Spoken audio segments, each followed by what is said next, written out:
Ladies and gentlemen, welcome to Poland Daily History. Today we are visiting the city of Ciechanowice on the northeastern side of Poland and the Krzysztof Kluka Museum of Agriculture. They're organizing a medieval fair, or rather an event focusing on the lifestyle of the nobilities during the 18th century. Join us as we delve deeper into the various aspects of the Polish nobility during the time where Poland is under partition. The event taking place today especially is about the Polish nobilities in the 18th century, but I was wondering if we can go way back and talk about where the Polish nobility came from and what function they served. Szlachta polska jest nieporównywalna z żadną inną szlachtą europejską. Polish nobility is incomparable to any other European nobility or even nobility known from the Far East. Firstly, nobles were a relatively large group in Poland. They constituted almost 10% of our society. But among the noblemen, only about 10% were powerful people. All the rest were the so-called grey-haired gentry, meaning modest men, who sometimes tended to their own farms, not leaving it up to their subjects. I should add to this, however, a very important thing.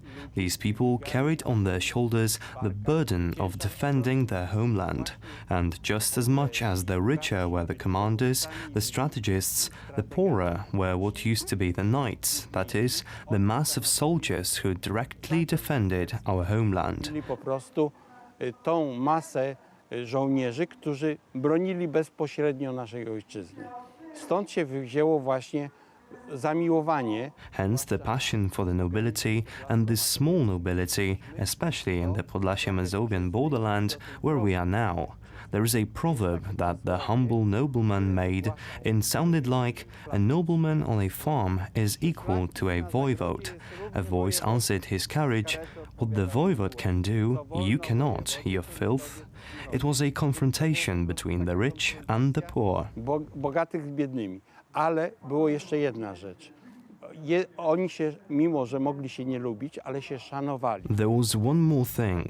Though they might not have liked each other, they did respect each other. This meant the poor, fanatic nobleman and one of a richer descent could refer to each other as my brother. I do dziś to zostało. Tutaj na Podlasiu. There was no difference between these people in their positions in society, and to this day, here in Podlasie, which is called the most noble region in Poland, many descendants of small nobility live. Names like Niewiarowski, Łuniewski, Radziszewski, Uszyński, these are iconic household names. A father says to his son, "You are a nobleman, and this obliges you to something." I will quote a tradition saying that when a nobleman was to get married, when he led his future wife to the altar, our lady smiled because as she married a nobleman, she herself was to become a noble woman, and their children also become nobles. Ich dzieci były szlachcicami. Natomiast jak jaśnie panience. However, if the noble woman chose wrong and took a peasant, he could be rich, handsome for a husband.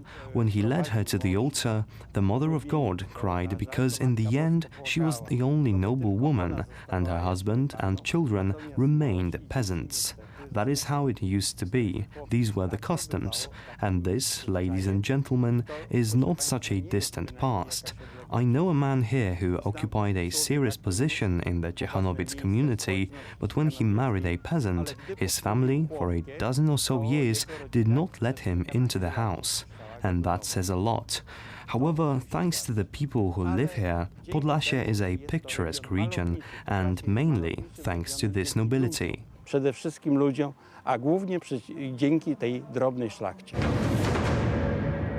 With the region of Podlachia being densely populated by the very patriotic Polish petty nobility, the clash with the Soviet communist system in 1939 and again in 1944 were particularly brutal. Next up, we will ask the historian Norbert Tomaszewski about the resistance put up by the locals against the Bolsheviks.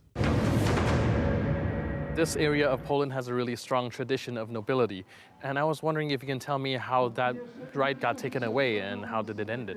Konfrontacja pomiędzy władzą ówczesną. The confrontation between the authorities and small nobility already began to take place in the 1930s. After the suppression of the November uprising, the invaders bought the so-called heraldry of the Kingdom of Poland, in which every willing person could prove his nobility. The only condition was to present relevant documents. Sometimes these documents were destroyed or lost long ago, meaning that people could not prove their position in society. Later, after the January uprising, the nobility were even persecuted. Many were sent to Siberia for participation in the uprising, and it was another nail to the coffin for noble families in Podlasie. But what happened after the end of the Second World War was a disaster. People were deprived of their property. Theoretically, it was said that only land that was larger than 50 hectares could be parcelled out, when in fact plots of up to 30-something hectares were parcelled. Not only that, these people were also deprived of the right to reside in the powiat. If you had a property in the High Mazovian county, then according to communist law, you had no possibility of staying in this powiat. Not to mention the property itself, but throughout the powiat. Not only that, supposedly the people's authorities paid compensation. Well, Józef Włodek, such a landowner from the area of Ciechanowiec, with whom I had the opportunity to speak during his life, said that for 1 year's state subsidy, one could buy the cheapest suit so that he could go to college. His parents were saving up for such a suit for him. People were deprived of their livelihoods, their place of residence, torn away from their families and friends, to then sometimes be sent to their so-called regained territories, and sometimes even to big cities, where they were to lose themselves. Do wielkich miast, gdzie mieli się zatracić. And so it lasted until the political transformation of the 1990s, when at last these people regained their identity. They regained the right to some of their assets. Of course, not all of this was possible. Within 40 years, the changes have been colossal. The law was and still is supporting people to this day. Now they can say something, do something. Let's hope that they will benefit from this, because it is a great opportunity to do so. Miejmy nadzieję, że skorzystają z tego, bo jest wielka okazja ku temu. Tradition of the nobility is really strong in this region, but also the communists came and tried to take it away. And I can imagine that the anti-communist spirit here must be stronger than everywhere else. W czasie tak zwanego pierwszego Sowieta, czyli w latach 39-41, during the so-called First Soviet times, i.e. in the years 1939-1941, the Poles, and above all the local small nobility, set difficult conditions for the occupants to reside in Poland.